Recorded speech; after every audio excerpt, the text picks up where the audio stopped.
আমরা পরিবর্তনের রাজনীতির সঙ্গে তারুণ্যের রাজনীতির সঙ্গে প্রবাসী রাজনীতি যোগ করতে চাই। আমি পরিবর্তনের রাজনীতি বিশ্বাসী, আমি তারুণ্যের রাজনীতি বিশ্বাসী এবং আমি প্রবাসী রাজনীতি বিশ্বাসী। এর কারণ কি? কারণ হচ্ছে এই তিনটা জিনিস আমাদের সামনে, পিছনে আমি আসতে চাই না। রাজনীতিবিদরা যারা আছেন তারা তাদের কাজ করেছেন, তারাই দেশ চালাবেন, তারাই, এটা অন্য কারো প্রফেশনাল ইয়ে না। কিন্তু তার মধ্যেই বাধা বিপত্তি বা নানা ধরনের ইতিহাস আমরা দেখি, সেগুলো আমি আসতে চাই না। কারণ আমি চাই কালকের বাংলাদেশ এবং তারুণ্যের বাংলাদেশ। এই জন্য প্রবাস থাকি দীর্ঘ বছর। প্রবাসে আমি গিয়েছিলাম স্বপ্ন দেখে। এই বনের মাটিতেই ছিল আমার জন্ম এবং এখান থেকে আমি এই মাটিতে প্রথম হেঁটেছিলাম এবং এই মাটি থেকে আমি একদিন হতাশা নিয়ে প্রবাসে গিয়েছিলাম। পড়াশোনা, কাজকর্ম, ব্যবসা, তারপর সামাজিক দায়িত্ববোধ, তারপর হচ্ছে জাতীয় দায়িত্ববোধ। আমার এই পর্যায়ে জাতীয় দায়িত্ববোধের পর্যায়ে আমি আছি। তার মানে আগে সবগুলো আমি অতিক্রম করে এসেছি। তার মানে আমার যে অভিজ্ঞতা, প্রবাসের বাংলাদেশিদের যে নিয়ে কাজ করার, সংঘবদ্ধ করার এবং তাদের আশা আকাঙ্ক্ষা প্রতিফলন করার যে মানুষের থাকে, আমাদের প্রবাসীদের আছে, তা নিয়ে আমি দীর্ঘদিন কাজ করেছি।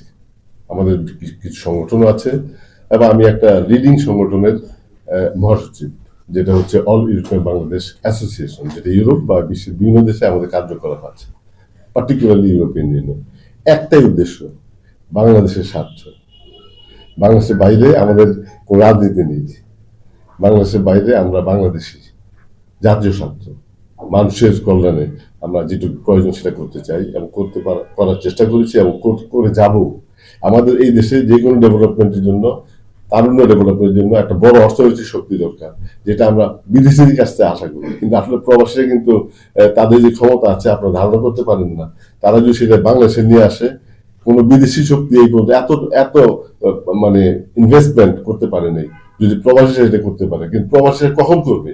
যখন তাদের আস্থা থাকবে, যখন তাদের পরিবেশ তাদেরকে সাপোর্ট করবে, যখন তারা দেখবে যে এখানে এটা একটা মূল্যায়ন আছে। তো আমরা পরিবর্তনের রাজনীতির সঙ্গে তারুণ্যের রাজনীতির সঙ্গে প্রবাসী রাজনীতি যোগ করতে চাই। এতে করে হবে কি? এতে করে হবে আমাদের কালকের নাগরিক এবং কালকের বাংলাদেশ এবং সিদ্ধান্তের বাংলাদেশ। এগুলো একটা মানুষের জীবন প্রক্রিয়ায় হয়তো কথা বলার, যেটা আমরা শুনেছি, কথা অনেকে বলে গেছেন, অনেক প্রতিশ্রুতি করে গেছেন, অনেকে সেই প্রতিশ্রুতি রক্ষা করতে পারেন নাই, যে কোনো কারণে হোক। এগুলো কিন্তু আজকের দিনে আমাদের বুঝতে হবে, আমাদেরকে তাদেরকেই নির্বাচিত করা দরকার যারা আগামী বাংলাদেশ প্রস্তুতির পর্যায়ে কাজ করতে পারেন, সেই ক্ষমতা বাংলাদেশকে নিয়ে যেতে পারেন, বাংলাদেশের তারুণ্যকে সেভাবে প্রভাবান্বিত করে এবং তাদের সেভাবে প্রস্তুত করে সামনে নিতে পারেন। এগুলো হচ্ছে আমার একটা গ্লোবাল, আমার যে চিন্তা চেতনা।